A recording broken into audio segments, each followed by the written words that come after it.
With the Fire Force anime finally returning for the first time in 5 long years, it's been way too freaking long, man. I've decided to cover the entire Fire Force story from the end of season 2 all the way through to the very end of the story.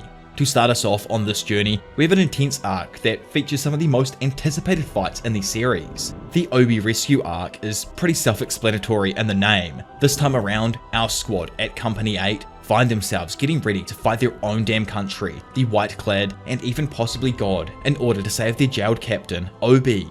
So, of course, if you do enjoy this video, then make sure to leave a like and help in pushing it to 5k likes. Plus, subscribe if you are new around here, as it really helps in pushing my content to a bunch of new amazing people. But enough of me rambling on. For now, sit back and relax as we delve into the Obi rescue arc from the brilliant world of Fire Force. Kicking this back off, and in a random part of the world, Halmia says it's time they go turn this empire into what it should be. Elsewhere, at probably Special Fire Force Company 1, Kareem looks at an older picture of himself and the boys. He thinks the White Clad are radicalizing into something even more radical. Falling into a flashback, he recalls some of the time he spent with his mate Rekka. During a meditation session, Rekka brought up how they are priests of Company 1. Their faith has to always be unbending and filled with fervour. Kareem corrects his statement, asking if he meant a faith that never wavers. The starry-eyed boy agrees, saying his faith in the great sun god is absolute, and that's how he knows his friends always have his back. Later, during a confessional service, Rekka admitted that he got so fired up he ended up eating too much. Kareem confesses that he splurged on upgrades for his cooling tubes, and Yan messed up his circadian rhythm by reading too much at night. Which, bruh, if that's a sin, you do not want to see my average audible listening time. But, continuing on. That aside, on another day, and while still thinking on Rekka, Kareem confessed he once had a friend who trusted him, yet he froze him in the back. He questions himself how his mate possibly felt when he betrayed him. For those who forgot what happened here, it was during a previous battle during season 2 when Rekka revealed that he was actually working with the White Clads. Yan, noticing his friend's abject demeanour, asks if he's thinking about Rekka again. Letting him know he is, Kareem wonders aloud why it was their mate joined the White Clad cult. He can only guess it was because his faith in the Holy Soul Temple was indeed real. Yan points out how Rekka was a part of Company 1 and a follower of the Evangelist. He personally doesn't think that those parts of his personality were a false identity. After all, the Holy Soul Temple and the White Clad cult both believe in the same thing, the Great Sun God. Interrupting the conversation, a dude informs the lieutenants that Captain Burns wants to see them. Having met up with the actual GOAT, Big Burns, the 4 remaining members of Company 1 go to the Holy Soul Temple as requested. Inside, the Imperial King, Raffles III, is informed that the guys will be arriving shortly. Knowing this already, Bro says the people of the Tokyo Empire have lived in fear of spontaneous human combustion ever since the Great Cataclysm. Now is the time when the Empire must be reborn. Now is the time to unite as one. Forgetting about that old fool though, and over at SFC 8, Hanawa gives Obi a rundown of their current situation. Currently, even more of the other companies are switching to their side, including Company 7 and Hajime Industries. Knowing that he's pretty much formed alliances with each company in the Special Fire Force, Obi gets gassed up as he says it's time to join forces with everyone and take down the White Clad Muppets. Over at the Holy Soul Temple, Burns along with the others arrive and make their entrance. Standing there, Raffles says he's been expecting them. Speaking up, Burns questions why it is he wanted to speak with them. Rambling, he states that too many powers have been at play in this empire. As a result, his nation has been all but divided. However, he thinks it's now imperative that they all truly become one. One for the Empire and one for the Great Sun God. Staring into Burns' eye, Raffles tells him he will unite them. Walking out onto the platform around the king, multiple members of the White Clad cult make their entrance. Having smoked the religious gas too hard, Raffles tells them they are standing before the apostles of the Sun God, bearers of the sacred Adola Burst. Stepping back, Burns immediately screams out that they are enemies of the Empire and he needs to get behind him now. Halmia, however, asks if he doesn't find it strange that they will be located here of all places. They've only come back to their rightful place after all. Clenching his fist tighter, Burns yells out to the heathenous scum to leave this sacred place. Not wanting his biddy to get any dirt on her, Chiron tells her to stay behind him. Spotting the younger, blonde-looking Targaryen wannabe amongst the crowd, Obi quickly comes to the conclusion that he has to be the younger brother of Kusakabe. Speaking up though, Haumea lets them know this is the Curia, the heart of the Holy Soul Temple. They are not to start a fight here, and only came to talk, that is it. Intrigued, Burns questions what it is they are here for then. Reading his thoughts, Haumea listens as Burns lists off a few possibilities. Adola Link, Holy Mother, God, other world. Speaking up, she asks if he's already realized it. After all, he lost his right eye, and that there should have been more than enough proof to confirm what he thinks of. It proves that he has seen the truth of this world, yet Haumea can tell he hasn't been able to verify its validity. They are devout priests who in her eyes have been striving for the same goal as them, the white clad. Seeing Kareem's pissed off demeanour, she brings up how Reka was a devout apostle who lost his life before he could fully complete the path of evangelism. He was a necessary sacrifice towards attaining the white clad's grand purpose. Vehemently demanding what she's smoking on, Haumea asks him what value there is in morals invented by mere mortals.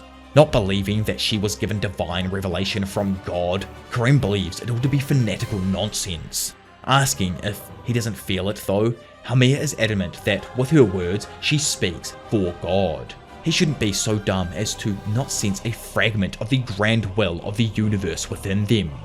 Refuting this, Kareem tells her that all their purpose is to recreate the Great Cataclysm, to which Haumea says that is a mere step towards an even greater end goal. Stepping in himself, Raffles says that inside the Holy Soul Temple, they merely submit to the will of the Great Sun God. Stunned, the other members of Division 1 question what it is that their true goal is then.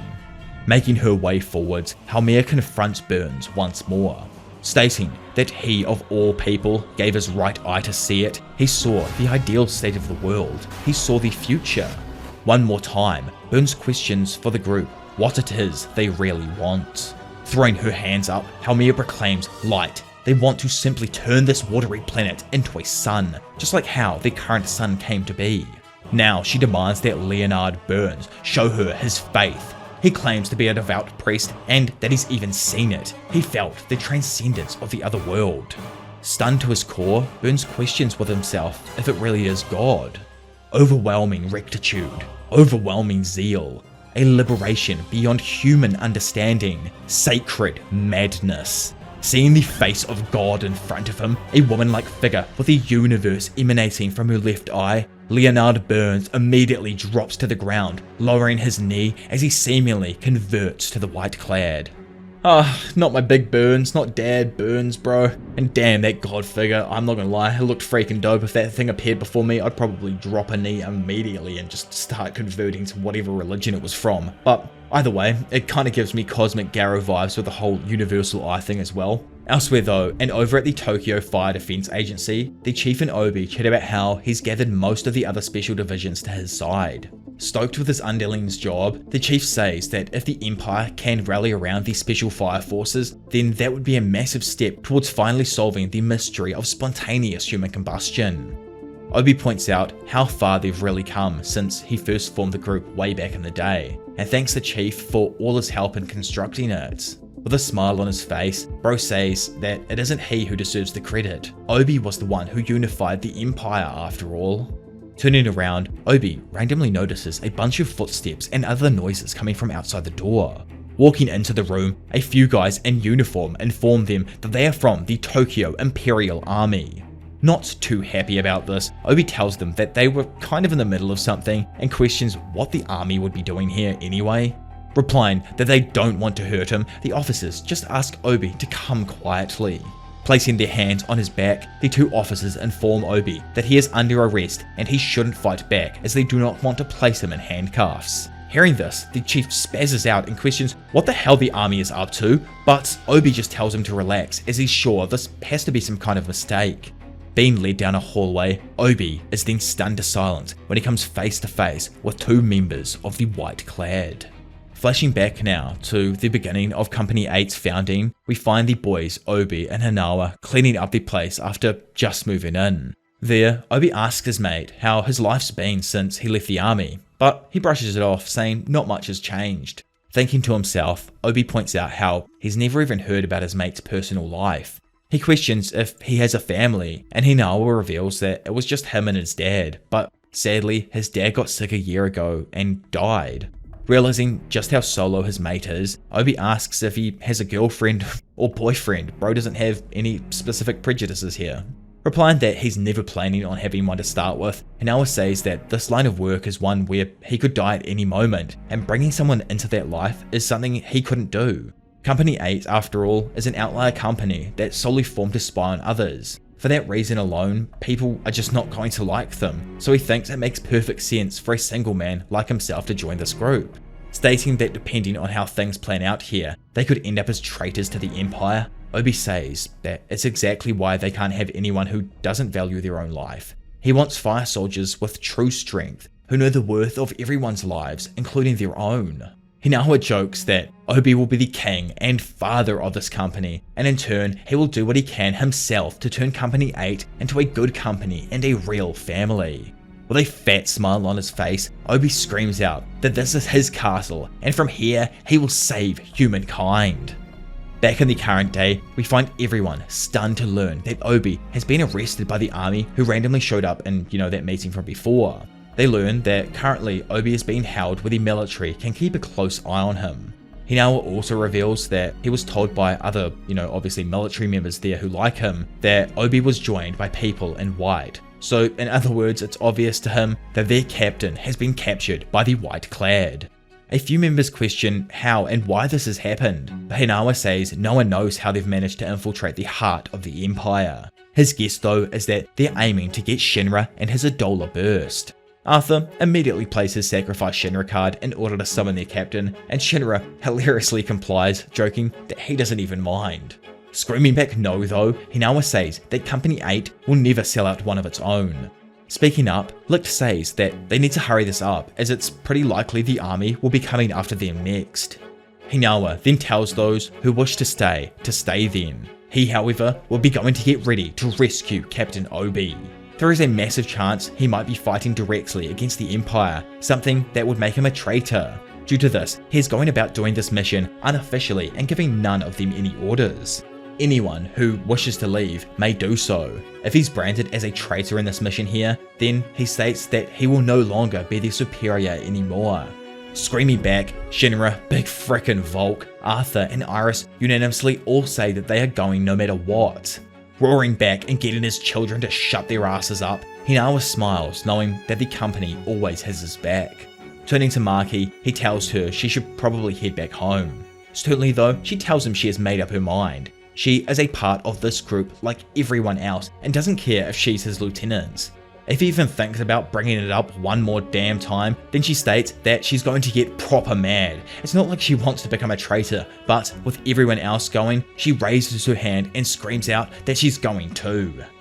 Not believing it's a good enough reason, Maki counters that she's not giving in to peer pressure here. She is deciding with her own strong conviction that if everyone else is going, then so is she. Popping in again, Licht says that Company 1 and 2 are deeply connected to the central government, and now they've gone against them. Company 8 is currently on its own. Yet, he's stunned that not a single person even asked to leave. In his eyes, that's what makes them Company 8. Walking past him, Hinawa says it's because Company 8 is family, and asks what Licht's plan happens to be. With a fat grin, he remarks that they were on the path to solving the mystery that shrouds their world. The mystery of human combustion.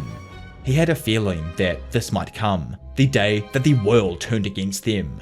For him now, if the world is going to consider them traitors, then the next opponents are the Tokyo Empire. Over at a military base, Obi pumps out push-ups in his cell. Waterman, he grunts, but the guard smirks. Rations are rations. Obi collapses from exhaustion and crawls his way onto a bench, muttering about whether the world's still currently ablaze.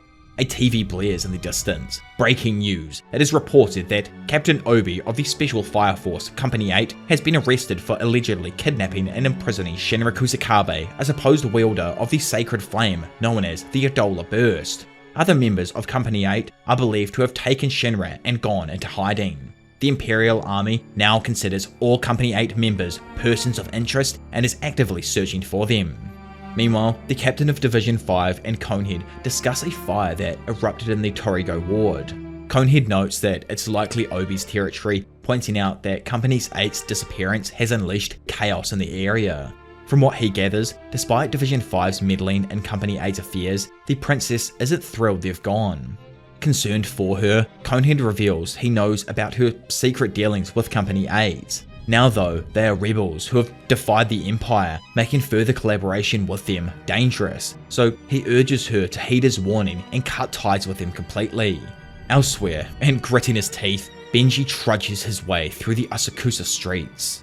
A passerby offers him some fresh fish and drinks, but Benji, visibly irritated, ignores them and presses on. At his place, Konoru rushes to Benji with news about Company 8. Based on their prior talks, he confirms it's exactly what Benji feared. The nation has united, but not for the better. Benji asks if Konoru's heard from Company 8. Sadly, he says he hasn't. He figures they're completely avoiding dragging Asakusa into this conflict because they don't want random civilians, to get hurt. Sighing, Benimaru declares that they are in a fiery mess here. Not only do they face a swarm of white-clad members, but an entire nation now opposes them.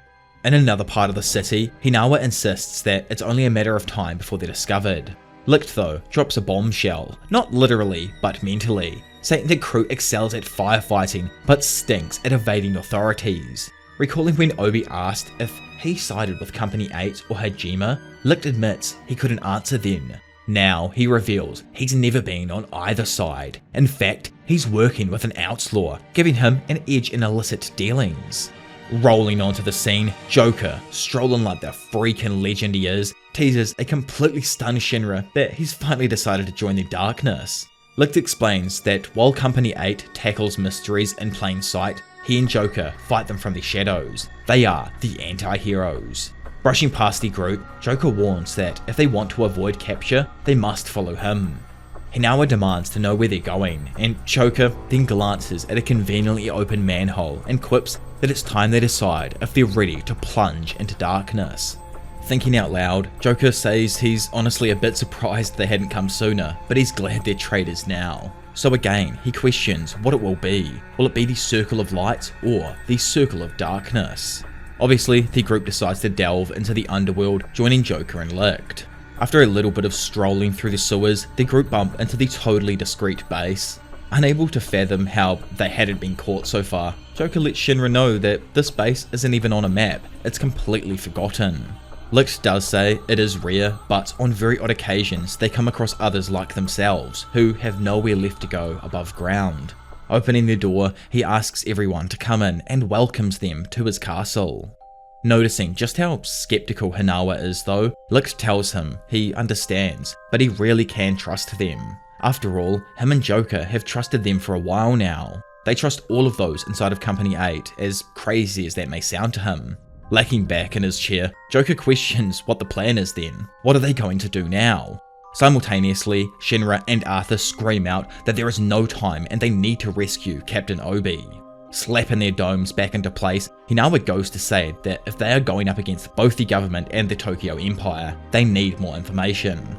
To come up with a strategy, they need to know where they're keeping the cap, how many men the enemy has, and the type of weaponry they have in store. Smiling, Licht and Joker let them know that they happen to know exactly where he is. He's in the same place the Tokyo Empire sticks all of its violent criminals and dissidents, the Fuchu Grand Penitentiary.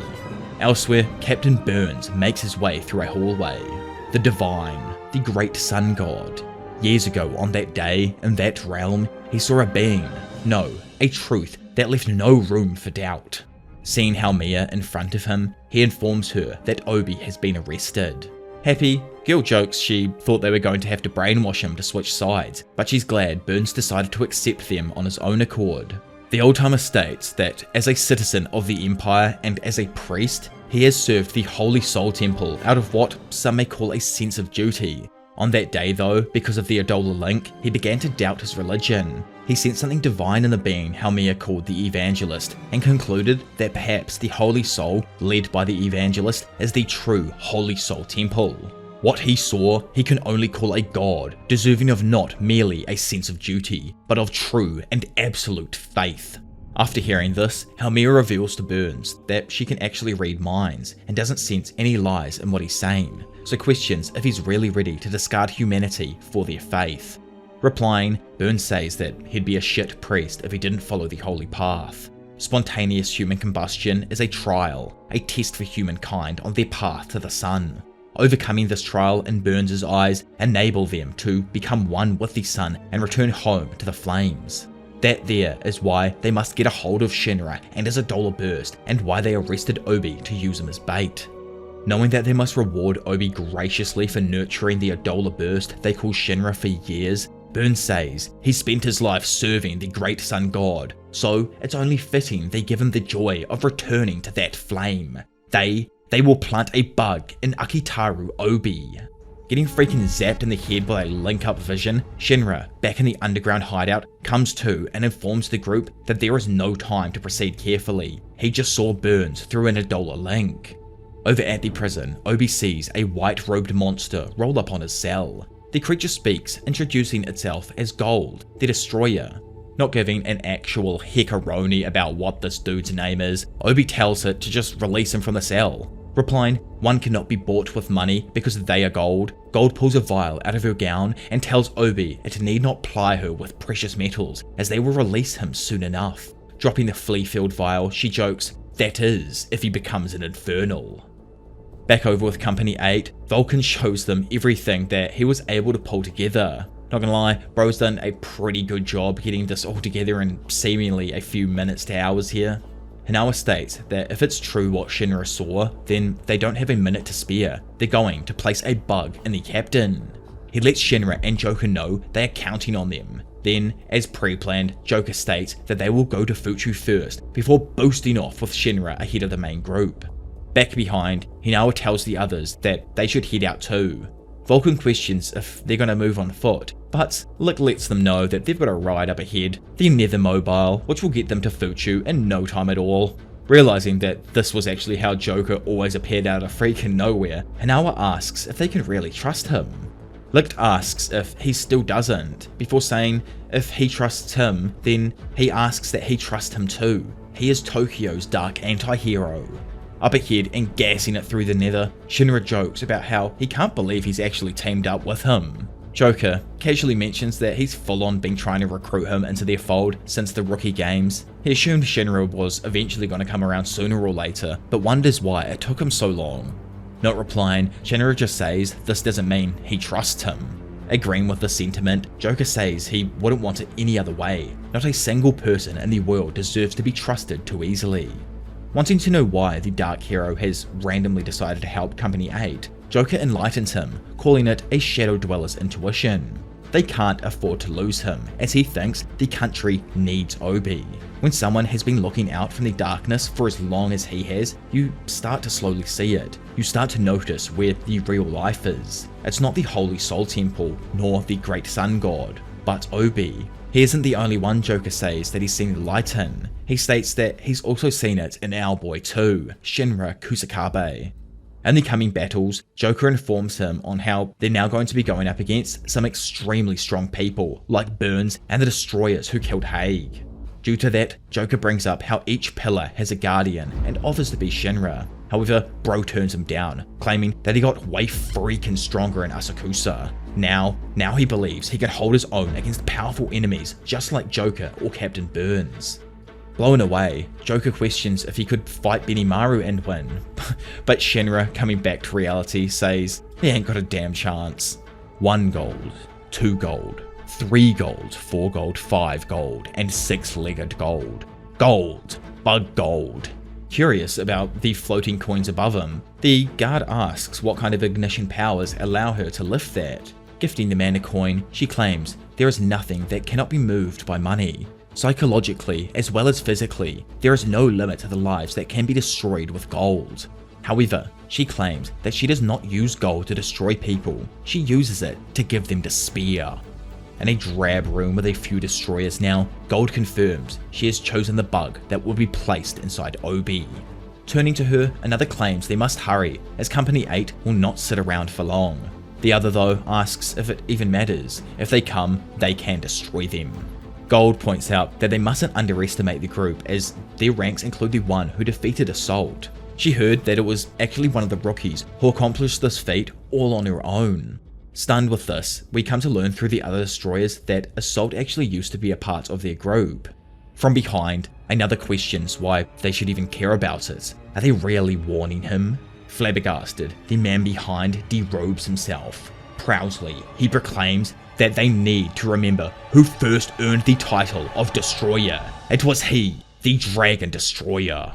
Fractions of a second later, a wave of energy emanates throughout the building, alerting the destroyers, Burns, and signaling the entrance of our freaking GOAT.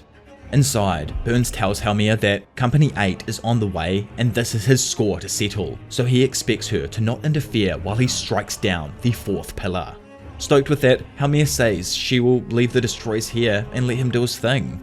Out in the courtyard, Shinra and Joker both look up to notice no one other than Burns standing atop the building, waiting for them.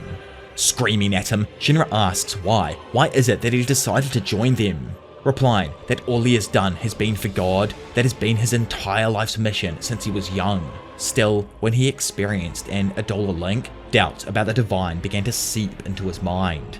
Now though, he's felt it in the evangelist, a divinity beyond all doubt, a truth worth believing in. That is why he devotes himself to them now. Joker agrees, stating that Adola definitely looks divine, yet as someone who never pledged himself to God, he has a hard time believing that what Burns is currently doing is righteous. Shinra points out that all the White Robes are doing is trying to recreate the Great Cataclysm in order to destroy the world. Destruction, Burns says, is always followed by rebirth. Ruin is not the end. In the eyes of God, human reasoning is nothing more than egotism. Glaring at him, Shinra asks what will happen to the people of Tokyo he spent his life saving up until this point.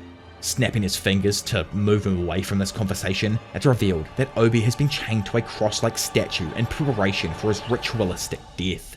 Nothing is gained without sacrifice, especially things of true importance. In Obi, Burns admits that humanity may lose an asset of great value, but what will it gain in return? Raging out, Shinra boosts up to his height and screams out, asking if he even hears himself. Flashing in and powering up a kick, he connects perfectly with the right shoulder of Burns, who doesn't even flinch. A great torrent of energy then tears through the air. Simultaneous to this, Burn activates his pyrokinesis and simply hits Shinra with a backhand that sends him tumbling backwards. Powering up his flames in order to attack again, Burns quickly notices Joker making his appearance behind him. Dropping down on him, Burns quickly moves back out of the way, just dodging the thunderous strike from Joker. Face to face, the two demons of strength throw a plethora of punches at each other before Burns manages to sneak a kick in that sends Joker sliding backwards towards Shinra. In a flash, our boy goes to head kick Burns, but the dude parries it with a fat right hook. Rotating the other way, Bro lands 3 spin kicks while Joker then rushes in from the other side. He points out that the longer this fight continues to go on, the hotter Burns is gonna get. Yeah, he is. He's gonna get damn hot. Anyway, suddenly Burns' eye erupts with flames and he activates his pyrokinesis ability, Voltage Nova, sending out a violent shockwave of flames that throw our boys from the roof's building. Slowly climbing his way back on, Shinra can see a dense output of flames emanating from Burns, signaling his entrance into the first stage. From here, Joker info dumps us, explaining that Burns' heat only increases with time, and soon he'll be far too powerful for them. Noticing something himself, Shinra wonders why Burns isn't acting like himself at all. He wonders why he won't even talk to them and explain why he changed. Knowing that there is simply no time to talk and he must recognize where he is, Shinra's smile widens as he knows this is a fire. It's a fight or flight. Flames then suddenly light from the tip of Shinra's fingers before engulfing his body. Burn, he thinks. His life solely depends on extracting every last drop of strength from his soul. His face twists into an even more devious smile under the press of death. Getting ready to launch himself forwards, his flames turn a tinge of blue, causing the footprints of flame to evolve further into bladed talons, increasing his overall heat exponentially. Launching at Burns, he knows he will survive. Connecting his kick with the captain of Division 1's arm, Shinra powers through the block, knocking Burns off his feet and utterly stunning Joker with his increased strength. Slamming his foot down though, Burns goes to pound down on Shinra, but Bro uses his reaction against him, powers through his punch while flashing his new talon-like flames. Whipping his leg down, Shinra coats Burns in a layer of hot flames. Instantly following up, Joker then tosses a bunch of his cards at the captain, repeatedly hitting him. Diving in close again, Shinra looks up into Burns' eye before throwing his leg forward and connecting with the old-timer's dome. Jumping up and wrapping his other leg around his head, Bro then launches his right leg straight into Burns' one remaining eye, staggering him backwards again. Jumping back off him, another wave of cards then hit the captain, giving Joker time to tell Shinra not to let up. Spinning back in like a freaking Beyblade, Shinra and Joker continue to pummel their new enemy. Quickly jumping back though upon sensing something, Burns then activates Voltage Nova again, sending Shinra shooting off into the air. Joker, dashing the smoke away from his face, is stunned with how quickly Burns has managed to enter a second stage. He notes that at this rate, it won't be much longer before he's too much for them. At the same time, journeying through the nether, and wait a second, who the hell's leg is that? Someone is definitely falling off the cart there. We'll find out in a moment, I think. Turns out the crew will be arriving soon, and Vulcan is just stoked with the idea of going in, guns freaking blazing. Noticing her man standing in a moving vehicle, Maki says it's probably not the safest idea. Telling her to shut it, Bro's legit like, we are rebels now, we can do whatever the hell we want, lean out of cars or even stand up in them. He thinks they have no reason to hold back anymore. They're going to Fuchu Grand Penitentiary to wipe that place from the surface of the earth. So he commands everyone to smash everything in sight.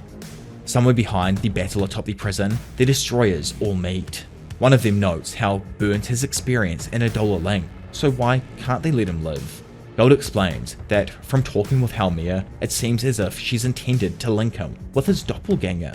So while that happens, they must prepare to intercept the rest of Company 8. The darkness of despair is the nourishment that will lead them to the planets. The same despair will then aid them as they destroy the remaining pests. Finally, another then questions how Halmia is doing with her current task, to which it's revealed that she's in the nether gathering the collective unconscious to the holy sanctuary. Down in the depths of the nether, tears run down Halmia's face and she screams out in pain. This freaking random goofball rolls up next to our boy Chiron and states that they have entered the age of decipherment of Pi. Not overly stoked with this though, Chiron just says he doesn't care what age it is, he just doesn't want to see Halmia continue to suffer. Screaming out herself, the young girl says she can see it, it's coming, a new world, the world of the sun, which... Pause for a moment, it's coming as the craziest line, but you know, moving on. Back over in what I'm assuming is Division 1's place, Karim, which whenever I say it, it sounds like cream. It's probably like Karim or something like that, but I just am so bad with names. Anyway, he can't physically believe they want to turn the planet into a sun. In his eyes, it's some pretty cult-ass logic that he can never be expected to believe. He wonders why Burns would join the White Robes if this is the kind of garbage future they're offering. Yarn points out how Burns had seen the Adola world though, so it may have been even more sublime than they thought. They act solely on their faith in God, so he questions if Burns is doing the same thing here. Kareem though still doesn't think that that's a good enough excuse for locking up Captain Obi. In the heat of battle, Shinra looking down wonders what Burns could possibly be thinking. Staring back up at him, Burns goads Shinra, wanting him to come at him. Memories suddenly begin hitting Shinra. How could a fire soldier, a fighter of flames, someone he believed in and looked up to as a father, do something like this? Below the hellish environment, the destroyers continue talking about how Company 8 should be here shortly and they plan to massacre them. Gold suspects that they'll probably sneak in while the 4th pillar distracts them. With the wall around the prison though, she believes they can be sure Company 8 won't just walk through the front door. Suddenly, a massive blast of energy then tears through the front entrance of the gate, taking all 3 of the destroyers by complete surprise. Rushing in through the smoke, Hinawa calls out to the group, commanding them to find Captain Obi and take out anyone who gets in their way. Coming to almost an immediate halt though, the group realise they've somehow already been located. I love how just both sides here coincidentally bump into each other in the dumbest freaking way, like. Anyway, Hinawa quickly tells Volk and Lick to hop in the rear guard while Arthur goes in to scope out the front lines. Glancing around though, the four of them quickly come to realise the creative genius of the group is nowhere to be seen. Obviously, it was Bro who fell off the vehicle and we only caught a brief image of his leg. The girls, who have also probably mixed up a few times here, both realise they actually haven't seen him around in a while and assume he fell out of the car. Annoyed with them, Hinawa lays back down the law, saying this is exactly why he tells them not to stand up in moving vehicles. Getting back to it though, Gold says that their entrance proves just how little time they had to form a plan. Revealing a large golden arm on her body, she demands that they pay the toll with their lives. Stepping in herself, Tamaki says she can take a lot of heat too, so instead of Arthur being on the front lines, she will take his place. Maki says they can't be too sure the enemy will only use fire-based attacks, so warns her mate to be careful. Understanding that she might not be as fast as Shinra, Tamaki proudly boasts her untenable bobbing and weaving skills, plus she's also keen to see Captain Burns again. With Hinawa and Maki then acting as her support, Tamaki launches herself at the destroyers. Hinawa simultaneously unloads his mag in the same direction, but quickly comes to see that all of his bullets have frozen in midair. Immediately, he screams out for Tamaki to run, and she launches herself off the ground, dodging the bullets that had been sent right after her. Seeing this, Hinawa commands Maki to grab it, and a fraction of a second later, they are bombarded with the attacks they had just sent towards the destroyer. As the smoke starts to clear, it's shown that Maki had managed to grab a massive metal shield, protecting the duo from the attack. Curious, Hinawa questions what happened when she tried to control her fire, to which she explains that she felt a power in her right arm, but it was more like heat, so it was impossible for her to grab it. Opposing them, Gold says destroyers are experts at fighting other pyrokinetics. She can see Company 8 is extremely adept with their powers, still they are naught when compared to hers. Having analysed the data and sent it back to his boy, Lick explains to Volk that he can make out the enemy's shape, but a golden arm isn't really much data to go off. He does however promise that he'll figure it out. After all, Company 8 does battle through combat analysis. Proclaiming to the members of Company 8 that when their money runs out, so will their luck, Gold states that she alone is more than enough to take them down. Seeing Tamaki insulted by this woman's statement, Vulcan pops in and offers her some special treats. He apologises for not having some more time to cook her up some more crack, but Tamaki thanks him and promises to not waste the two of them. Standing as a group now, the three attackers all announce they will pay the toll with their Captain Obi trained Company 8 spirit. Gold, standing opposite them with a dead look on her face, toys with the group. This will not count towards the toll, she declares, her voice dripping with mockery. Stating that she absolutely loves what they have there, she tears the shield away, leaving the group utterly defenseless. Augmenting it, Gold knocks Tamaki off the ground with his shield before pulling it into the air and sending it shooting back towards her. Jumping in to defend her, Maki knocks the shield aside using her Tekyo and readies up to face off against the destroyer. Back over the wall, Licht questions himself, trying to decipher what this person's ability is. Wondering if it could possibly be magnetism, he knows her only unique feature is the golden gauntlet on her arm. Coming to a realization about the properties of gold and heat, he screams out for Volk to cease all Tekyo attacks immediately. Sadly, it's too late. As Maki's attack rocketed forth, it suddenly came to a complete halt mere inches in front of Gold's face. Communicating back with Licht that she stopped the Tekyo in its tracks, Vulcan asks what's happening. Explaining that it's the gold, Licht says she's using the heat and gold to create a magnetic field. Gold doesn't usually have any magnetic properties, however, if you correctly apply heat to it, then it becomes magnetic. Pretty much, Gold is using her third generation powers to send heat into her gauntlet, before converting that energy into magnetism. With magnetism stored up, Gold can pretty much manipulate any metal.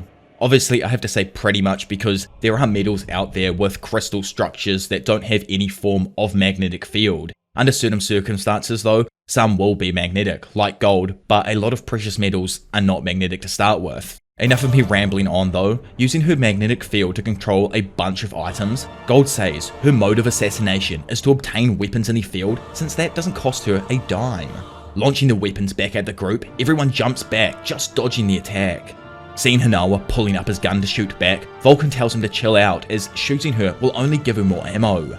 Getting directly hit in the face, Hanawa recovers and looks up to realise it was the freaking metal pole he threw at the start of the battle. Dodging and diving her own way around the battlefield, Gold takes note of Tamaki's nimbleness. Seeing Tamaki grab one of the orbs Vulcan gave her, Maki curiously wonders what they are.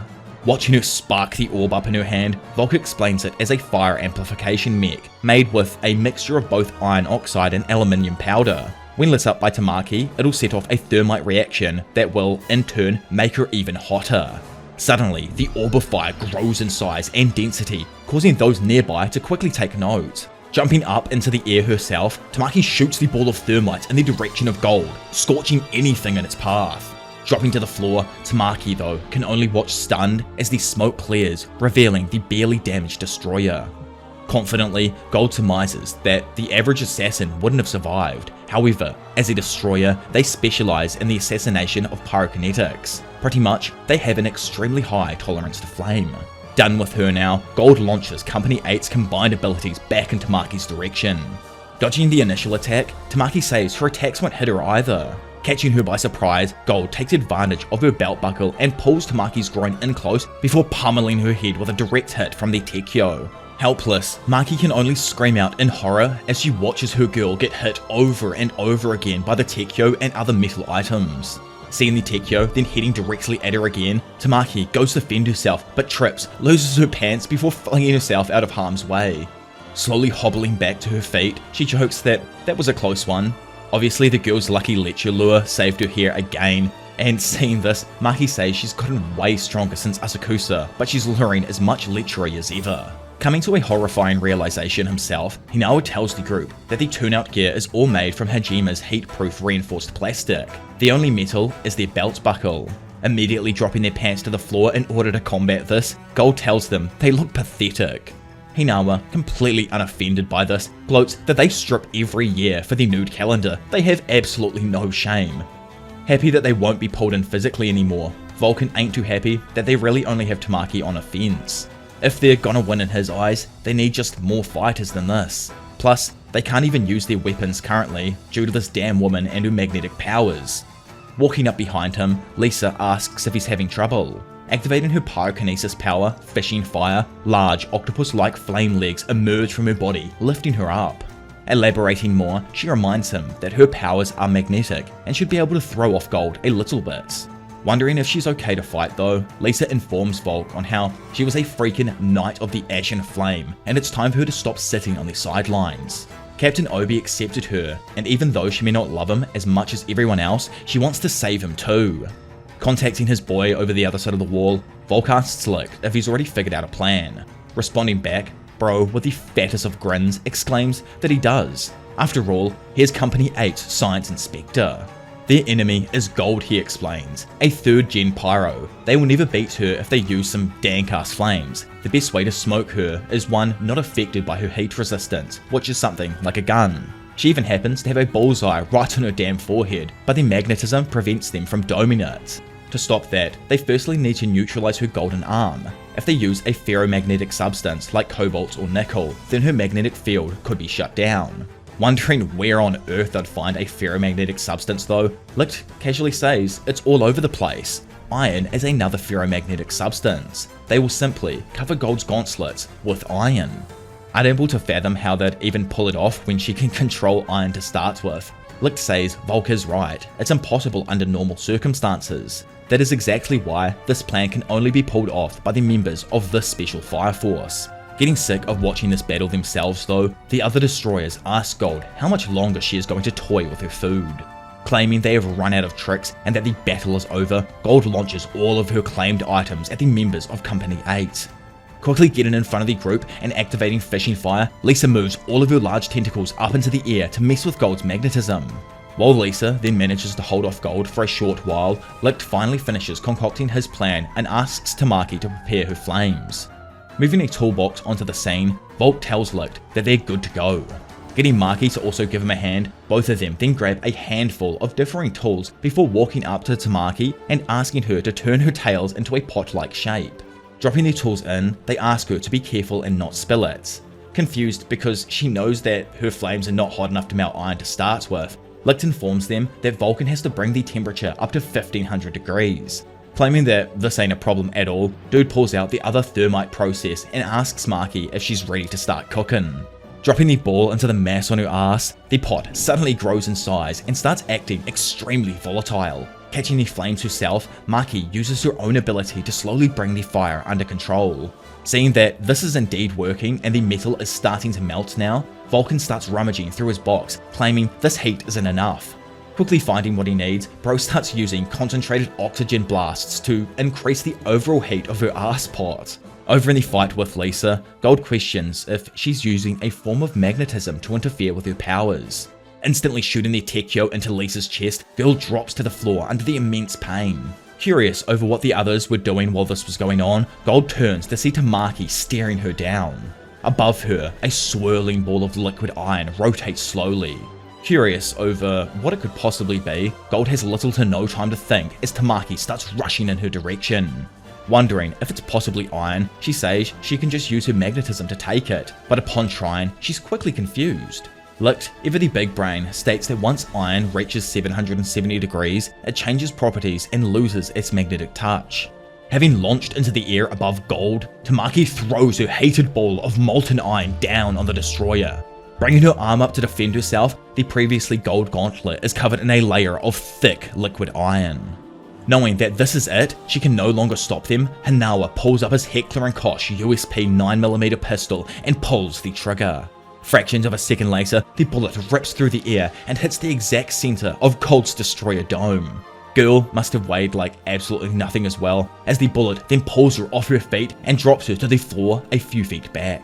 Seeing her fall to the ground, the other destroyers note that she is indeed defeated. Stepping up next, Steam throws their coat to the side and proclaims that they will be their next opponent. Seeing this man creating a sort of flame-like NATO in his hand, Hinawa tells Tamaki to be on guard. She thinks though that if he uses fire, she'll be fine. However, a fraction of a second later, a torrent of flame wind cuts apart the left side of her body. Just like before, Stream claims they are specialists in dealing with fire-resistant pyros. Having already come to a conclusion about what this enemy's abilities might be, Licht guesses he harnesses the air currents created by his flames to produce tornadoes and vacuums that cut through almost anything. Throwing up his hands and activating Anna and Erika, Stream blows everyone back off balance with his gale flames. Hinawa, having lost sight of the destroyer, gets taken completely off guard. Preparing to strike him down, Stream states that he will be the first one to die. Suddenly though, the blast gets nullified, confusing the absolute hell out of everyone there. Realizing that someone else had showed up, Stream jokes that Company 8 keeps on freaking growing. Finally dropping in, Arthur Boyle introduces himself as the Night King. However, he feels as if there's no need to introduce himself to the likes of them. Undeterred, Stream builds up a mass torrent of wind while claiming that they should skip the formalities and get straight to the part where he dies. Literally getting right to that part, Arthur uses Violent Flash and cuts the destroyer in half, dropping him to the floor. With the final destroyer standing there stunned with how Stream of the gale wind could have fallen so quickly, everyone else just questions Arthur where the hell he's been hiding off. Mentioning that he simply fell from his steed, Bro turns his attention to the only visible opponent left. Replying that the boy not think too highly of himself, a man from above says he is pathetic. Truly pathetic. Slowly, the ground starts to tingle and shudder under his immense pressure. Dropping down to confront Company 8, the man states that nothing can bar his path. Behind him, he leaves nothing but ashes. He is Dragon. Run if they want to run, all he shall do is merely expel his breath. Stuck absolutely still, Arthur just questions if he said Dragon. Smiling, Bro says he finally found him at long last, a dragon. Staring him down, Dragon belittles Arthur, asking if he wishes to turn into ash here. Stunned with what's just happened, Hinawa tells the others to all take a look at Arthur's Excalibur. Skipping away from that for now though, and up atop Fuchu Prison, Shinra stares at Burns. He knows he always does this, acts like he knows everything, but never states anything believing his own conclusions are always correct. Slamming his feet onto the ground, Shinra tells himself that he doesn't like it. Why is it that Captain Obi should have to go through all of this? He thinks it's just like 12 years ago in the past. If Burns had not kept everything to himself for so long, he could have found Sho sooner. And Sho, why did he have to go through it by himself? Why is it that Burns would team up with these white-clad goons? Not wanting to listen to this kid, Burns says he is above all, a servant of God. Throwing a kick at the old-timer and jumping back, Shinra can't believe how he was a priest and a fire soldier. Their sole job is to protect the people. Priest, fire soldier, regardless of whatever else they claim to be, Burns thinks they are only lowly humans first and foremost. All his life he prayed for the Empire, for the world. Questioning it all now though, he wonders where these prayers end up going. While growing up, Burns was often awed for his extreme concentration during prayer. Due to this, a few years later, he was given the baptismal name Leonard, meaning lion's strength. Raffles told him that the lion is a creature who expels evil, so become as the lion. A young Joker wonders why it was he still prayed, even though he doesn't trust either the Empire or the world. The both of them gave an eye to perceive what is wrong with the world, yet Burns still prays. Joker asks why. Why does he pray and for what? What is he hoping to possibly accomplish? Or perhaps he says it's just that his other eye has gone bad too, and maybe he needs to try opening it every once in a while. Seeing him walk away in silence, Joker pulls him up on a stupendous use of the silent treatment. Stopping in his tracks, Burns just says he has nothing to say. He need not explain his actions to him. He is a priest, one who serves God. Come what may, he vows that he will not stop praying. Asking him if he's ever heard of the concept of freedom, Burns replies that he believed in God his whole life. The form his faith takes isn't just going to change, even if his faith has no God. Joker, just confused now, asks how one could bear living that way. Burns thinks out loud that if there is no God, then where do all the prayers go? Raffles' wife's diary. It revealed that the founder of the Holy Soul Temple was an imposter disguised as Raffles. The Holy Soul Temple, Hajime Industries, whether or not there is a god, people were saved by the miracle known as Amaterasu.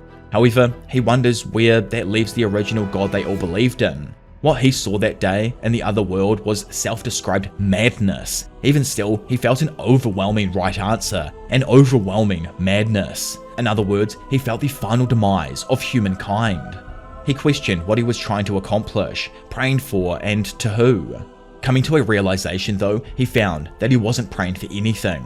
Prayer, pure prayer itself, was his only goal. That's where he finally found it, where his actual prayers go. He doesn't pray for anything, and so his duty is to serve the answer, the conclusion that his prayers ended up attaining. Demanding that he shut up though, Shinra says he won't ever give up, never. Dumbfounded, Burns asks what it is really that bro's searching for, the truth behind why humans randomly combust, his brother, his mother. Nothing he has ever wished for has ever been granted. All his efforts have been and will continue to be in vain. Walking him down now, Shinra repeats on how he swore he was going to be a hero and the one to save everything. Not giving him a moment of peace, Burns commands the destroyer to plant the bug in Obi. While watching the final destroyer push the vial up against the captain's body, Shinra hears Burns' previous words run through his mind. Nothing he has ever wished for will ever be granted. Fractions of a second later, the flea burrows into Obi and he screams out seemingly in pain. Not wanting him to die, Shinra rushes forward but is easily halted by Burns, who tells him to stay and watch. Suddenly, Obi's shirt tears from his body just due to the immense pressure he was putting it under. Turns out, our freaking goat's muscles are too hard for the bug to penetrate, and while everyone else stands there stunned, he screams at them that they should have never locked him inside that damn cell. Noticing something going on, Tamaki points to the roof, and everyone looks up to see the captain. Above, Bro flexes, shattering the chains that once held him to the cross. Calling it an emergency, Hinawa asks for everyone to cheer for Big Obi. Immediately, everyone starts gassing up our man, calling him super freaking ripped and totally swole. They don't stop there. Obi flexes again, causing them all to throw even more admiration in his direction. Unable to tell what this man is made of, the destroyer pulls out another vial and tosses the fleas it contained in Obi's direction. As they connect with his chest, Bro simply tenses, sending them scattering into the wind.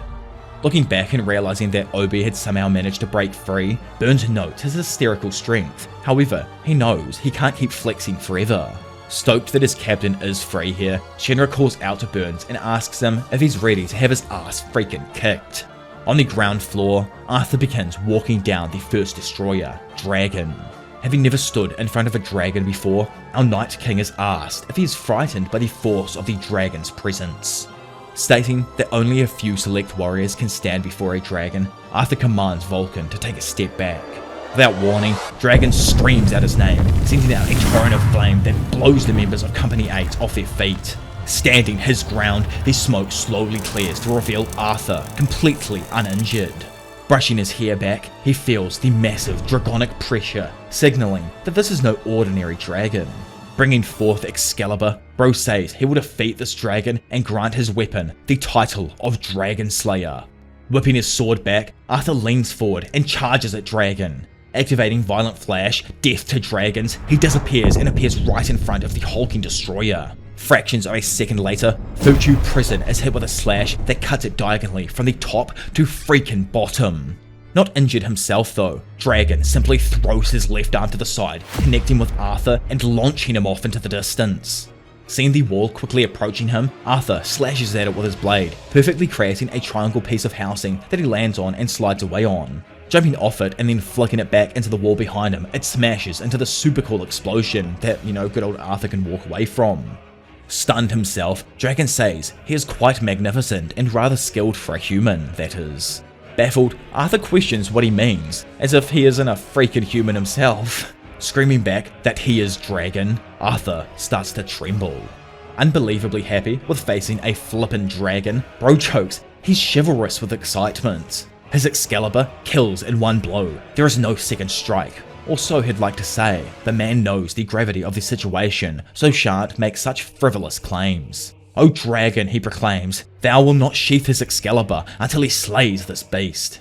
Jabbing forwards, Arthur tries to hit Dragon, but misses. Noticing a punch coming in his direction, he quickly jumps out of the way, only to feel blood coming from his nose.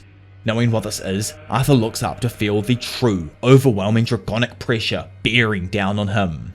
Tearing down, Dragon shatters the floor, while Arthur, who managed to dive back out of the way, slashes at the arm multiple times. Seeing these slashes singe on his armor, Dragon points out how Arthur doesn't easily back down, and when he does, it's while counterattacking. Immediately launching himself back in, Arthur thrusts Excalibur into the chest of Dragon multiple times, yet the beast's hide is too tough to penetrate. The destroyer gasses Arthur up, saying that for someone so young, his skills are impressive, but he is Dragon. Hearing the name Dragon once more, Arthur's sword swells with energy, and sparks of plasma burst from its side. Peeking in from nearby, it's explained to us through Licht that since Arthur is ignition-based, his powers rely on his imagination. Now that he's found a powerful version of his ideal opponent, Licht guesses that his imagination will only grow further. Vulcan also smiles, knowing that Arthur couldn't have asked for a more compelling fight. So confusing, but one of the girls, I know for a fact I am the only one dealing with this freaking issue, Maki or Tamaki, stares intensely at the situation. Why are they also called Maki and Tamaki? It makes it even more confusing that their names are so damn similar. But either way, next to her, Lisa asks Hinawa if he's going to stop watching and help with the fight or something. Turns out, Bro actually has, explaining that he's shot at Dragon a few times, and not just to help Arthur, but in an attempt to kill the destroyer. Hearing Hinawa then tell them all to stay close, Maki informs them that something isn't right here. Arthur's opponent hasn't counterattacked even once, but Arthur alone has been injured. Grinning himself, Dragon finds him as fragile as any other human. All he has to do is breathe. Sucking in a mouthful of air, Dragon spits a beam of fire at Arthur that absolutely explodes upon contact. The flames then quickly spread, engulfing the entire courtyard and stunning the other members of Company 8 with just how broken this man is. Standing there though, Dragon notices something in the smoke. Defend your Night King. Our goat, in a moment of danger, imagines something magnificent. His plasmantle. Looking into his lizard-like eyes, Arthur truly feels his opponent is a dragon. He is a fearsome dragon, and a dragon of such power is a dragon amongst dragons. Standing there with his plasma cape crackling in the wind, Arthur begins charging Dragon down while saying he will defeat him and become a Dragon Slayer. Slashing again at the dude's hulking chest, blood again pours from his nose and forces Arthur back. Insulting our boy though, Dragon asks him how fragile he is to be injured by his mere scales. Getting a good look at the scales on Dragon's chest, Arthur beats himself up over forgetting about the damn dragon scales. In a twist no one ever expected, Dragon throws his hand to the side, which immediately augments into a full-on dragon claw. Claiming that Arthur has fought well for a human, Dragon pummels him with a direct hit to the body. Arthur floats through the air for a moment before slamming back onto the ground and crashing into the wall beside Vulcan. Dragon screams out that this strategy of enhancing his ignition powers with the might of imagination wasn't a bad idea. Still, he is yet to grasp a dollar burst, and without half of his power, he will go no further. Having analysed the dragon's slowly changing body from a distance, Licht screams out in disbelief that the man is able to slowly infernalise himself at will. Elsewhere, and chilling out for a slight moment in the city of Tokyo, Hibana gets more and more frustrated with her research. Taking off her glasses to rest, she asks herself why it is that it's leading her back to the St. Raffles Cathedral. Does it possibly mean the convent she and Iris grew up in was some kind of experiment? The nuns there had all combusted through artificial means, which in her eyes means it has to have some kind of connection to the doppelgangers. Doppelgangers, according to Conroe, are mirror images of themselves that emerge from a dollar. So Hibana thinks it's possible that some of the demons are trying to destroy the originals and take their place. If those demons are similar to ignition powers, then it's possible that people may become infernals when they're overpowered by them. Pondering some more, the idea that there is some closer connection between the doppelgangers and spontaneous human combustion hits her. So in conclusion, if they can uncover the true identity of the doppelgangers, then she could even solve the mystery of spontaneous human combustion. Back in the battle and placing his hand to the floor, pushing himself back to his feet, Arthur tells Big Volk to stay back. Licht, freaking out, says that Dragon is even more unique than he originally thought. Still, who he is should probably bring out the best of Arthur's powers. Gritting his teeth, Bro slowly makes his way back into battle while all of the Company 8 members give him words of encouragement. Knowing that the time has come, Arthur feels the extreme dragonic pressure weighing down on him. He can see Dragon's inner dragon possesses his outer dragon, known as the infamous dragon suit. Sparking up and getting ready to hold something that he's never held before, Arthur's plasmantle cape grows to a dragonic size. Slowly walking forward, Night King claims that if it weren't for the sword and mantle he found at the volcanic moor, he'd be pleading for his life right now. Baffled, the half-transformed dragon asks what in the world he's even freaking rambling on about. What volcano was he freaking going on about? Activating his sword though, Arthur's sword suddenly expands in size, turning into the dragon-vanquishing holy sword of legend. Heaving the large blade into the sky in preparation to land a blow to smite the dragon, Arthur tears his Excalibur down. However, Dragon attacks simultaneous to this, sending forth a blast of flame that rips through the air, pushing our boy's blade back into him and shattering it in his hand. Stunned, unable to move, Arthur can only watch as his blade disintegrates in his hand before he is too slashed across the chest, subsequently falling to the floor, comatose. Now, a complete demon of darkness, Dragon gloats, saying the boy wasn't a dragon slayer after all. Knowing that no one else can bar his path, Dragon opens his wings, showing his demonstrably large size while claiming man is dust. Up on the roof of Fuchu Prison, Obi continues his soul bodybuilding contest, tensing up a freaking storm. Stuck with Burns, Shinra can tell the captain's muscles will probably give out soon. With pretty much no time remaining, Shinra boosts in and tries to strike Burns, but is easily shoved off. Joker behind him activates 4 of a kind and tells Burns he won't be able to escape his cards before sending them after him. Wondering why he even bothers, Burns is caught by surprise as the attacks hit him with even more force than he initially anticipated. Clenching his teeth, the old-timer slams his feet to the floor and claims that from now on, he will take the full force of their attacks. That is his duty. Disgusted with Burns' lack of freedom, the Cap counters by bringing up how Joker left his organization and lived his life in darkness. He asks if that helped him change the Empire at all. Replying that anti-heroes like himself don't do any changing, Shinra rockets down from above while claiming that heroes do. Demanding the child give him his best shot, Shinra hits him with a sonic speed kick. Not freaking bothered by it though, Burns instantly retaliates with Voltage Nova, causing the roof to collapse from the sudden outburst of energy. Now, in stage 3, Burns says the weak submit to the strong. That is the order of all things. If someone wishes to overturn that order, then they must first surpass him.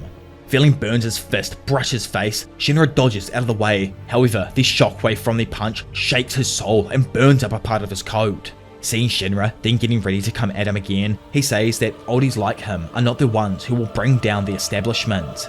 Launching off the floor at a sonic speed, Shinra slams his foot into Burns' chest.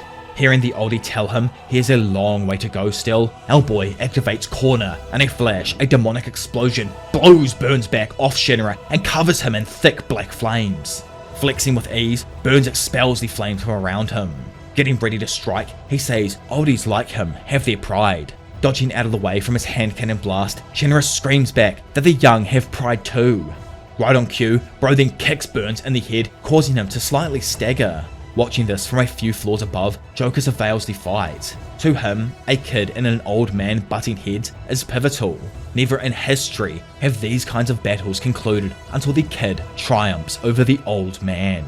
Slowly making his way forth towards the dominator of strength, Shinra stands ready. Burns thinks Shinra will never change anything if that's all he's got. In return, Shinra screams that he's just getting freaking started. Disapparating and launching a corner kick straight into the abdomen of Burns, Shinra goes to push him back, but is grabbed and thrown sideways into the remnants of the destroyed building. Asking if he really wants to dance with him that bad, Shinra activates his flames, sending himself spinning around Burns. Adding more speed, Bro manages to break free from his grip. Flipping back through the air, he lands perfectly on a ledge that he uses to jump back off. Landing on the ground, Shinra gains speed by cartwheeling before flicking himself up and head-kicking Burns. Augmenting his fire at specific angles, Shinra totally violates Burns, head-kicking him 5 times. Spinning back, he then hits him with a kick to the old-timer's chest that cocks him upon impact. Going back into strike again, Shinra is this time caught by Burns, who he slams his hands down on. Managing to quickly roll free though, Shinra knows he still needs more speed. The strength of his kinetic energy is proportional to his mass and velocity. If he can just go faster, he knows not a single person can beat him. Kicking Burns a multitude of times, he screams for himself to go faster. Asking if that happens to be all of the energy he has, Burns throws a punch that connects with Shinra's kick and tears through it. Connecting with his dome, he asks if that's all his pride amounts to. Grabbing him by the scuff of his head, Burns picks him up and uppercuts Shinra, pulverizing his face. Watching this all go down, Joker wants to interfere, but is smart enough to understand that anti-heroes like himself don't change anything. Heroes do. Seeing Shinra take hit after hit, Joker calls out for him. Getting smashed in the face once more, Shinra though smiles like a demon, grabs Burns' hand and uses it to fling himself at full force into the old-timer's head. Flicking himself back up while still holding on to Burns' hand, Shinra then drops back down again, this time hitting him in the chest and pile driving him straight into the floor. Quickly countering himself, Burns throws a left hook that sends Shinra crashing off into some rubble. Getting to his feet in no time at all, Shinra doesn't give him any time to rest. Shooting back in, he knees Burns, who blocks the attack and tells him that his life has just been like this. It's all a battle of Shinra blowing smoke into the wind. Like a complete maniac, Bro says that since he has nothing else to lose anymore, he'll keep on blowing all the smoke he can. Or does he just expect young people like himself to do what they're told without ever fighting back? Questioning what he takes him for, Burns, insulted by the idea, says here's one who welcomes the youth's wrath with open arms. If that's the case, Shinra says, then well, he has no choice but to continue until he's convinced. He is going to be a hero. After all, he made a promise that one day he would be a hero and protect his mother and Sho. For all he loves, he must protect Sho and Company 8. He has to protect his family. If that means he has to kick the world's ass, or even God's, then kick their asses, he freaking will. Somewhere nearby, Sho feels something flash through him. Looking at Arrow, he says something is messing with his universe. Seeing some memories of the past, specifically one of Shinra fist bumping his little bro, he wonders who he is. This warm feeling, who is it that is messing with his universe, he questions. Looking down, Sho thinks it could have been his brother. By the time Shinra was old enough to sense what was already going on in his life, he'd lost everything that meant something to him. That's why for him, no life is worth more nor less than any other. All lives are priceless to him. He wanted to be a hero, to save everyone. That has never changed. However, there are lives that mean the world to him that he has to protect at all costs. Feeling the press of death weighing down on him, he questions if he's about to overheat. The heat from Burns is only getting hotter, so to him, it's a now or never. He will rush forward and hit him with absolutely everything he has. Activating Voltage Nova and expelling a great deal of even hotter flames, Burns, in anticipation for the attack, moves into stage 4. A fraction of a second later, the oldie and young gun then clash. Flashing into the past, we learn more about Leonard Burns and how he was chosen to be the Empire's fang and claws. He was to be its protector. As the Lion of the Empire, he was to cleanse it of the devils that would do it harm. He swore to heaven that he would pray, that he would be a servant of DOGG, that he would be the Lion of the Empire and cast out all devils. Back in reality, he screams at Shinra, asking the devil if this is all he can muster up. His so-called desire to become a hero, is this truly how small it is? God now wishes for destruction, and as God's servant, Burns vows to follow that path, and whoever decides to rebel against that path is an enemy of God's great universe of creation. For all Shinra's arrogance, Burn goads him, asking if he can't defeat one lousy old man. Screaming back that nothing and nobody can stop his kick, not even Burns or freaking God himself, Shinra picks the speed up and pushes through the captain's guard, connecting with his chest. Simultaneous to this, Burns digs his feet deeper into the ground and activates Voltage Nova, moving into stage 5. Immediately, our boy is engulfed by a hot torrent of thick flame that start pushing him back. Not giving up, Bro locks in and boosts forward. In stage 5 now, Burns has completely evolved into a being that is covered in a layer of dense flame. Speaking, he says the evangelist is the world's mouthpiece, God, so to speak. He was told by this being that their world is headed for destruction. Chucking his arm forth and plunging his fingers into Shinra's chest, our boy screams out in pain. Gritting his teeth in defiance, he says that even if the world tries to burn everything to ash, he will never give up. As he slowly starts to remember his mother and Sho, Shinra suddenly sees Sho standing in the distance, and he tells his little bro that he shouldn't worry, it'll all be okay. All he needs to do is be patient and wait. He promises that he will save him after all. Flashing over to Arrow and Sho walking through the tunnels, the little guy turns back, concerned. In the fight, Shinra somehow gets even hotter, pushing out even more fire from his rear leg, allowing him to accelerate straight into Burns. Taking the attack head on, just like he said he would, Burns goads him, telling him to do it, go and kick everyone's asses. Replying that he does not care what kind of fire the world wants to start, his feet will pulverize him. Forcing himself to his absolute limit, Shinra breaks past Burns' hand and kicks him directly in the middle of the chest, dropping him to the floor. With the smoke slowly starting to clear, Shinra looks over to see Burns collapsed on a pile of debris. Noticing the beads of sweat hit the ground around him, he realizes that, yeah, he really had been working up a sweat in this fight. He just hadn't noticed because it was so hot during the battle that it had all evaporated. Moments later, Burns speaks up, telling Shinra to be aware of the world's fire, and it's even greater than he thinks. Young people though, in his eyes, still have hope. Asking if he's proved himself to Burns even just a little bit, the old-timer says he did beat him after all. So he is at least better than he was back in the past. He's much stronger now. Wanting to know why Burns didn't dodge his attack though, he explains it to Shinra that it was because people like him are the rebels of this world. It's his job to take whatever they can dish out. Finally, he says that if God truly wants destruction, then all an old man like himself can do is follow. He left his left eye in the past, and all it can see is ruin. He'd like to see that changed though, so asks Shinra to show him that he can get even stronger than the world. Suddenly though, a rumbling noise breaks through the air. Hearing it, Sharon and Haumea say, "It's here, a new pillar has been born." Down below, Shinra randomly feels an Adola link run through him. Fractions of a second later, a horn pierces the chest of Burns from behind, skewering him atop a devilish beast. Instantly noticing that one of the creature's eyes are on fire, just like Burns, Shinra guesses it has to be his doppelganger. Over at Company 1's grounds, Yan sees Kareem walking by and asks what's on his mind. Pulling up a book with the records of Reika's missions, he explains that he's been going through their mate's history. After reading his field duty reports from his time on the force, he found something odd. Reika, for a random reason, made frequent requests to an orphanage, the same place that both Hibana and Iris grew up, the same place suspected of being a doppelganger research facility.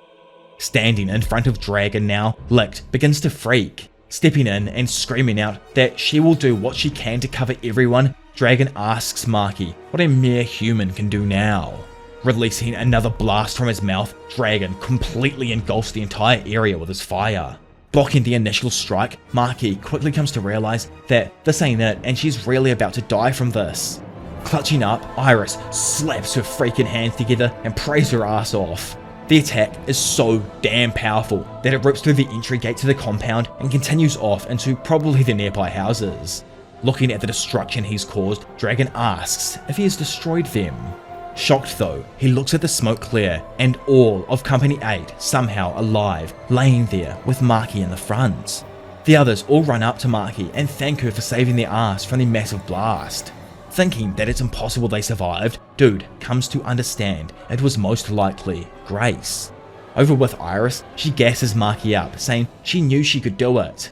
Licht, standing next to her though, and probably having seen what really happened, just intently studies her. Confronting all of Company 8, Haumea, along with most of the other white-clad members, make their way into the courtyard. Haumea thanks Company 8 for all of their hard work, saying that her plan went according to plan, right up to the demon finding Burns. Now that she's done with them, she commands her goons to kill the rest, leaving only Shinra alive. Down below still, Shinra screams out to Burns, but Bro tells him to wait. No, run, as it's all up to him now. Getting our boy back on track, Joker reminds him of what they initially came here to do. They ain't too sure how long Obi can keep up his tensing to stop the bugs from burrowing in, so he needs to gap it up there and rescue him. Knowing that it is too late for himself now, Burns links his arm around the doppelganger's other horn and begins to pray. He's never prayed for anything, but for his last prayer, he begs for something. Moments later, the dude is sucked away into the darkness. Up above, Hinawa tells the group that he'll hold them off here while the others all rescue Obi. Walking with Sho, so I'm gonna assume it's Arrow, she states that this is the end of Company 8. Taking everyone by complete surprise though, Matoi suddenly shoot down from above, hitting almost all of the white-clad members and landing amongst the Company 8 ones. Standing atop a power line by himself, this random fellow introduces himself as Moonlight Mask. I wonder who this man could possibly be dressed in, traditional Japanese garb. Noticing the Matoi banners and the clothes this man wears, a white-clad member accuses him of being Benimaru from Company 7. Asking them for one moment, s'il vous plaît, he says he is simply Moonlight Mask. Tossing off a volley of attacks in the direction of the white-clad members, Moonlight tells Company 8 that now is their chance to grab the Matoi. Chiron, having jumped through the previous attack, goes to strike this random fellow. However, his attack does nothing. Haumea then, along with that chick from Season 2, I always forget her name when it's like pivotal moments and stuff and I need to freaking remember it, attempt to strike at him too, but completely fail. Asking what he could possibly be doing to prevent himself from getting damaged, it's explained that he's controlling all heat within a 4-meter radius. Skipping away from Moonlight and up above on what remains of the roof, Joker finally gets to Obi and kills the 4 bugs on him. I did mention before that they scattered off into the wind, but I thought it kind of sounded cooler if, Obi tensed and they scattered flying off, but, the bugs had been on him the entire time. That was why he was tensing and having to, keep it going so the bugs couldn't burrow in. But enough of me rambling. Seeing his boy, he asks Shinra what happened to Captain Burns. Calling it a demon, Shinra says that it was right in front of him. One appeared and took Burns. He tried to save him, but it was too late, so he was told that now it's all up to him. Collapsing from pure exhaustion, Obi catches Shinra and notes that the baton has been passed onto our boy. Slowly falling asleep, Shinra thinks that right here, right now, on Obi's big, bulky shoulders, he feels warm and safe. This is how the nation, how he thinks the entire world should feel. I love that he wants to be that person to shoulder the entire world with, a big enough back to carry them everywhere, but either way, moments later, pretty much everyone is taken off to safety on Moonlight's Matoi banners. Climbing up the pole below this mysterious figure though, Joker tells him he better scram too. He can't even take all of them down. Then on second thought, he realizes that nah, bro could probably do it. Looking at a specific dragon below them, Moonlight doubts it though, saying that some of them are pretty damn scary. Moving into EA Games Chop Form 1, Moonlight sends a Kagetsu shooting at Chiron and the other white clads. Immediately, the big man counters, rechanneling the energy and sending it back at him. Unfazed, the blast simply hits that said 4 meter radius and dissipates around it. Dragon initiates a bout as well, but our goat easily dodges and uses his 7th form Nichiren to scorch the face of the beast. Unfazed by the blast, Dragon asks what the hell that was, a mozzie? Realizing that bloke is especially a monster, bro leaps from atop the power line and activates Getyo, flashing all of those below him and giving him along with Joker enough time to flee. Below, Haomiya says that everything went just as predicted. Amaterasu, her, Sho, Shinra, and then him. As of today, they have found all of the pillars. They have everything they need. Knowing that the day the planet burns to cinders is almost upon them, she commands her underlings to begin the final preparations. Back in good old Asakusa now, Conro along with a few others look up to see Benji, Joker, Obi, and the other members of Company 8 enter their city. Landing his Matoi banner, he rushes to a dude and asks him to patch up the guys as some are in pretty bad shape. Conro rolls up to Obi and asks if Shinra will be okay. Obi says he's pretty beat up, but the young bloke will pull through. Nearby, Big Volk yells for someone to help him out as Arthur is in critical condition. As two guys then take Arthur away, he explains he used a first aid spray to stop the bleeding, but he needs proper medical treatment. Rolling up to Benji himself, Obi thanks him for showing up and saving their asses. Telling him that he was honoured to, Benji says they pledged loyalty to each other after all. That being said, he is super freaking curious about what is currently going on in the Empire and asks for an update on everything. Taking a seat now inside of Special Fire Guard House 7, Obi lets them in on the info that the Holy Soul has joined forces with the Evangelist. Due to that, Company 8 had no choice but to secede from the Empire. Conro then turns to Benji saying that his hunch was pretty spot on. Going on some more, he says Burns of Company 1 has been martyred. Conro asks about the demon, curious if it was one of the doppelgangers Hibana had been talking about. Affirming this, Obi is just confused as to what they're up to, but is sure the White Clad were trying to summon a demon. He's also sure they'll blame Company 8 for Burns' murder, which in turn will only strengthen the alliance between the Empire and White Clad. Over at Special Fire Station 4, the captain and lieutenant come to a conclusion that because of the victims so far, there's been, 2 of them obviously, they are going to help Company 8. Inside the Grand Cathedral of the Special Fire Force 1, the final 3 members pray over an empty coffin. Captain Burns had already had a private funeral, attended by only Company 1. They say that he died in the line of duty while pursuing a wanted criminal, Akitaru Obi. The official announcement states his cause of death as homicide at the hands of Shinra Kusakabe. The company has been labelled as traitors, mortal enemies to the Empire. Over in the gardens, Kareem reads more of Reika's book and comes to a sudden realization. Finding Jan, he asks him if he remembers the last thing Burns ever said to them. "I have dedicated my life to prayer. It is too late for me to start living any differently. You will be the ones to change the world." Grabbing them on the shoulders, he told his boys to think deeply about the things that are about to happen. They will be in charge while he's gone. Looking up, he says he's going to Fuchu to pass on the message. "I'm sorry for being such an irresponsible, stubborn old man." Kareem says Burns was trying to change something. He built Company 1 and now they're going to protect it. Jan asks what his plan is and Kareem tells him that he has a specific place he needs to go. Elsewhere at Special Combine 5, Hibana chucks on her coat and tells Conehead that she's going back to the place where she grew up, St. Raffles Convent. Well, that there officially brings us to the very end of what is the Rescue Obi arc from Fire Force. Of course, if you have enjoyed the video, then leave a like as my voice is freaking dying right now, and it shows that you all want the next one, and subscribe as it really helps in pushing my content to a bunch of new amazing people. Next up, we do have the Return to St. Raffles arc. It's a lot shorter than this, so it's something I can hopefully pump out before the next episode. Obviously, if you have any character words you want me to work on, blah blah blah, all that kind of stuff, let me know at the bottom of this video here so I can kind of figure those out before I release the next one and all that kind of jazz. If you still want to get early access to, the next arc before I do release it on YouTube, then join the Patreon or become a YouTube member so you can see it once I finish editing it. Either way, for now, it's been your professional degenerate Diavolo, and I will see you all in a bit. Bye.